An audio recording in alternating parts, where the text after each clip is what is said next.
So నేను ఈ వీడియోలో ఏం చెప్తానంటే నా దగ్గర ఒక ఎరే ఉంది. ఓకే, నా దగ్గర ఒక ఎరే ఉంది. సో ఈ ఎరేలో యూజర్స్ ఆబ్జెక్ట్ ఒక యూజర్ లిస్ట్. ఇప్పుడు ఇక్కడ ఏముందంటే ఇది ఒక స్క్రీన్ అనుకోండి. This is a screen. Okay, ఈ స్క్రీన్ లో ఒక ఫైవ్ ఫైవ్ యూజర్స్ ని నేను డిస్ప్లే చేయాలనుకుంటున్నాను. అంటే ఒక్కొక్క కాంపోనెంట్ ఇది ఒక్కొక్క ఈ ఈ స- ఈ యొక్క లిస్ట్ లో ఇది ఒక డేటా ఇలాగ డిస్ప్లే చేయాలనుకుంటున్నాను. ఎలా డిస్ప్లే చేయాలనుకుంటున్నాను. ఈ డిస్ప్లే చేసేటప్పుడు యూజర్ నేమ్, ఓకే, ఇలా రావాలి. నేమ్ రావాలి, యూజర్ ఈమెయిల్ రావాలి, యూజర్ ఏజ్ రావాలి. అలాగే ప్రతిదీ ఇలా రిపీట్ అవుతూ రావాలి. ఓకే, సో ఇలాగ ఒక లిస్ట్ ఆఫ్ ఐటమ్స్ నేను ఇక్కడ లోడ్ చేయాలనుకుంటున్నాను. ఇక్కడ ఒక స్క్రీన్లో. ఓకే, సో స్క్రీన్లో లోడ్ చేయాలనుకుంటున్నాను. ఈ లోడ్ చేయాలనుకుంటే నాకేంటి, ఒక్కొక్క యూజర్ యొక్క ఇన్ఫర్మేషన్ నాకు కావాలి. ఇన్ఫర్మేషన్ నేను ఒక ఎరేలో ఇలా పెట్టుకుంటా. ఒక ఎరేలో డిఫరెంట్ ఆబ్జెక్ట్స్ని ఈ విధంగా ఒక ఎరేని తీసుకొని ఎరేలో యూజర్ యొక్క ఇన్ఫర్మేషన్ పెడతాను. ఈ యూజర్కి ఇన్ఫర్మేషన్ ఒక్కొక్క ఇన్ఫర్మేషన్ వచ్చి ఇలా ఒక్కొక్క కాంపోనెంట్లో రెండర్ చేస్తాను.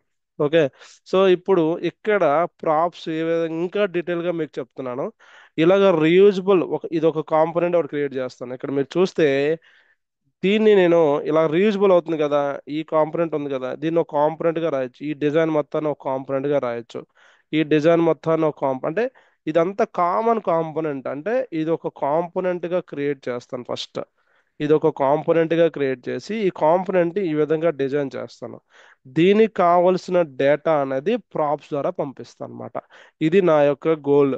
ఇప్పుడు ఇదే గోల్ ని నేను రియాక్ట్ లో డిజైన్ చేసి ఈ ఈ కాంపోనెంట్ ని క్రియేట్ చేసి పేరెంట్ నుంచి చైల్డ్ కి డేటా ప్రాప్స్ ద్వారా పాస్ చేసి నేను డేటాని డిస్ప్లే చేయాలనుకుంటున్నాను ఆన్ ద స్క్రీన్. ఓకేనా? సో ఇప్పుడు డిలీట్ చేద్దాం స్క్రీన్ డ్రాయింగ్. నా ఒక కాంపోనెంట్ క్రియేట్ చేసుకున్నాం. కాంపోనెంట్ పేరు ఏంటంటే, కాంపోనెంట్ క్రియేట్ చేయాలంటే again I will repeat again. So users list అనే ఒక కాంపోనెంట్ క్రియేట్ చేసుకుంటున్నాను. యూజర్ లిస్ట్ అనే కాంపోనెంట్ క్రియేట్ చేసుకుంటున్నాను. So this is one component. So ఈ కాంపోనెంట్ లో నేను ఏం చేయాలనుకుంటున్నా అంటే div tag. So return parenthesis start parenthesis and here.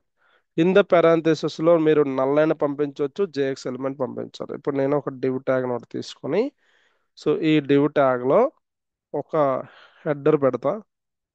For explaining the it's one tag. So users list అన్నది టైటిల్ వస్తుంది. ఓకే, సో ఇక్కడ మీరు చూస్తే మనం అవుట్పుట్ కూడా పక్కన చూద్దాం. సో ఈ అవుట్పుట్ పక్కన చూడాలంటే ఇనిషియల్ గా ఏ కాంపోనెంట్ రెండర్ అవుతుందంటే ద ఓల్డ్ కాంపోనెంట్. ఈ కాంపోనెంట్ నాకు యూజర్ లిస్ట్ కాంపోనెంట్ కూడా రెండర్ అవ్వాలి.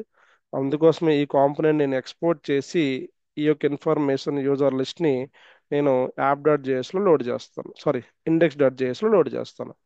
So let's stop this one and import the users list component in the. Okay, user list component ఇక్కడ ఇంపోర్ట్ చేసి ఈ కాంపోనెంట్ ని ఇక్కడ ఎంటర్ చేస్తున్నాను అనమాట. ఓకే, సో వచ్చిందా యూజర్స్ లిస్ట్. ఏదో ఈ కాంపోనెంట్ లో H1 ట్యాగ్ ఏది డిస్ప్లే అవుతుందో అది ఇక్కడ వచ్చింది. ఓకే, ఇక్కడ వరకు ఓకే, బాగానే ఉంది. సో ఇప్పుడు ఏం చేస్తానంటే యూజర్స్ లిస్ట్ ని డిస్ప్లే చేయాలంటే ఒక అరే ఇక్కడ తీసుకుంటాను. ఓకే, సో నేను ఒక అరే తీసుకొని అరేలో కాన్స్టెంట్ డాట్ యూజర్స్ అని ఒక అరే ఇలా తీసుకున్నాను. ఓకే, సో ఈ అరేని తీసుకొచ్చి ఈ అరేలో ఒక్కొక్క యూజర్ ఇన్ఫర్మేషన్ డిస్ప్లే అంటే ఫిల్ చేద్దాం. So user ID, user email, user నా దగ్గర ఆల్రెడీ ఒక అరే ఉంది. ఆ అరేని తీసుకొచ్చి నేను ఇక్కడ యూజర్స్ని పెడతాను. Okay, this is my user information. Okay, so ఇప్పుడు ఈ అరేలో ఉన్న ఒక్కొక్క ఆబ్జెక్ట్ ని నేను ఇక్కడ ఈ స్క్రీన్ లో డిస్ప్లే చేయాలనుకుంటున్నాను. అంటే ఈ స్క్రీన్ ఎలా డిస్ప్లే చేయాలి, ఈ స్క్రీన్ ఎలా ఉంటది అనుకోండి. ఫర్ ఎగ్జాంపుల్ ఇలా ఉంటది అనుకోండి. ఈ స్క్రీన్ లో నాకు ఇలా ఉంది డిజైన్. ఇప్పుడు ఈ యొక్క ఇన్ఫర్మేషన్ ఏదైతే ఈ పర్టికులర్ ఇన్ఫర్మేషన్ ఎక్కడ డిస్ప్లే చేయాలనుకుంటున్నానో, ఈ ఇండెక్స్ ఇన్ఫర్మేషన్ ఎక్కడ డిస్ప్లే చేయాలనుకుంటున్నానో, ఇలాగా ఒక్కొక్క ఇన్ఫర్మేషన్ ని ఇలా స్క్రీన్ మీద డిస్ప్లే చేయాలనుకుంటున్నాను నేను. ఓకే, సో డిస్ప్లే చేయాలనుకుంటే ఏంటంటే ఈ అరే ఉంది కదా, ఈ అరేలో ఒక్కొక్క ఆబ్జెక్ట్ ని మనం కాంపోనెంట్ లోకి డేటా పాస్ చేసి ఓకే ఆ కాంపోనెంట్ లో ప్రాప్స్ ద్వారా ఒక్కొక్క ఈ ఆబ్జెక్ట్ ఉంది కదా, ఈ ఆబ్జెక్ట్ జీరోలో ఉంది. ఇలా ఒక డేటాని ఒక్కొక్కటి పాస్ చేసి ఈ కాంపోనెంట్ని నేను ఇక్కడ ఎంటర్ చేస్తాను. అంటే నేను ఇప్పుడు ఏం చేయాలి, ఈ యూజర్ లిస్ట్ అనే కాంపోనెంట్తో కాకుండా నేను ఇంకా ఇంకొక కాంపోనెంట్ని చైల్డ్ కాంపోనెంట్ని క్రియేట్ చేస్తాను. ఆ చైల్డ్ కాంపోనెంట్కి పేరెంట్ నుంచి డేటాని పాస్ చేస్తాను అనమాట. Okay.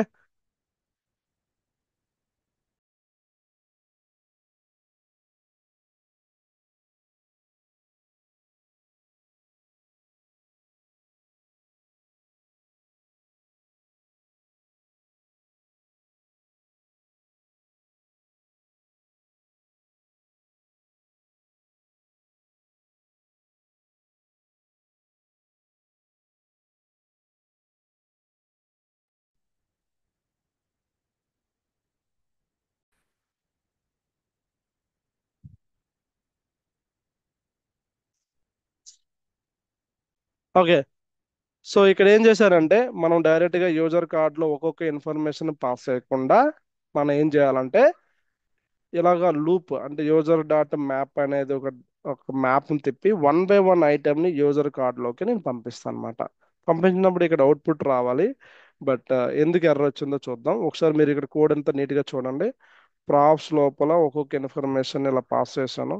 Let's copy, one second, let's comment this one, let's uncomment this one. సి నా ఇక్కడ యూజర్ అనేది ఇక్కడ డిస్ప్లే అవ్వాలి.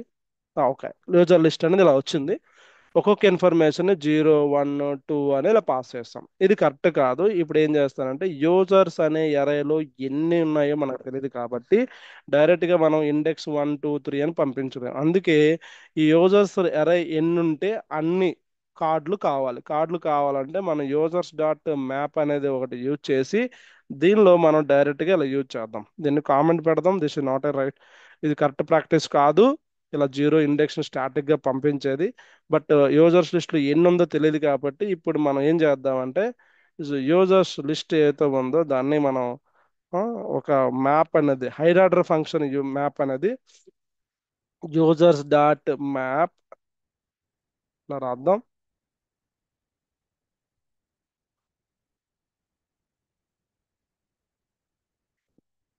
ఇక్కడ ఏదైనా రాయొచ్చు, యూజర్ డేటా అని ఏదైనా రాయొచ్చు ఇక్కడ. Okay, user info, what ever it is, మీరు ఇక్కడ ఏదైనా రాయొచ్చు.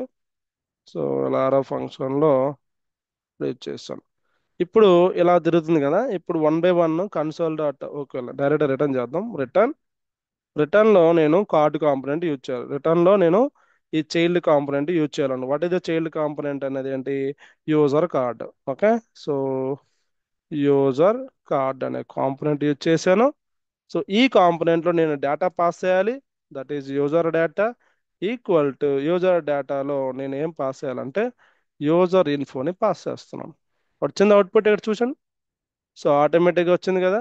సో చూడండి ఇక్కడ John John Smith, Bob Johnson. ఈ అరేలో ఎన్ని ఐటమ్స్ ఉన్నాయి ఇక్కడ ఆటోమేటిక్గా ఇక్కడ మనకి వచ్చేస్తుంది. ఇక్కడ మనం చూసామంటే ఈ వీడియోలో మనం తెలుసుకుంది అంటే ఒక అరేని తీసుకొని అరేని ఇలా మ్యాప్ ద్వారా ఒక్కొక్క ఐటమ్ తీసుకొచ్చి ఇన్స్టెడ్ ఆఫ్ అంటే ఈ కోడ్ అంతా నేను ఇక్కడ రాయొచ్చు, ఈ కోడ్ అంతా నేను ఇక్కడ రాయొచ్చు, ఇక్కడే రాయొచ్చు. బట్ అలా రాసేదానికన్నా ఆ పర్టికులర్ పీస్ ఆఫ్ కోడ్ని సెపరేట్ కాంపోనెంట్ మూవ్ చేసి ఆ కాంపోనెంట్కి నేను ప్రాప్స్ ఇలా ఇలా డేటాని పాస్ చేసి ఆ డేటాని ఈ విధంగా డీస్ట్రక్చరింగ్ చేసి ఆ డేటాని ఇలా డిస్ప్లే చేశాను అనమాట. అది ఇక్కడ డిస్ప్లే అయింది.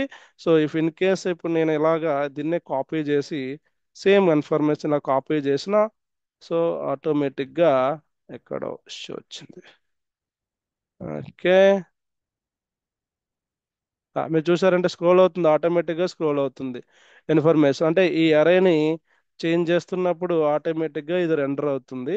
సో ఇప్పుడు అరేలో 2 ఐటమ్స్ ఉంటే ఇక 2 ఐటమ్సే డిస్ప్లే అయ్యాయి. ఈ విధంగా మనం యూజర్ లిస్ట్ని యూజర్ లిస్ట్ని డిస్ప్లే చేసాం. సో యూజర్స్ లిస్ట్ని డిస్ప్లే చేసి మనం child component parent component use చేసి ప్రాప్స్ ద్వారా డేటా పాస్ చేసి డీస్ట్రక్చరింగ్ చేసి డేటాని డిస్ప్లే చేస్తాం. ఇదండి.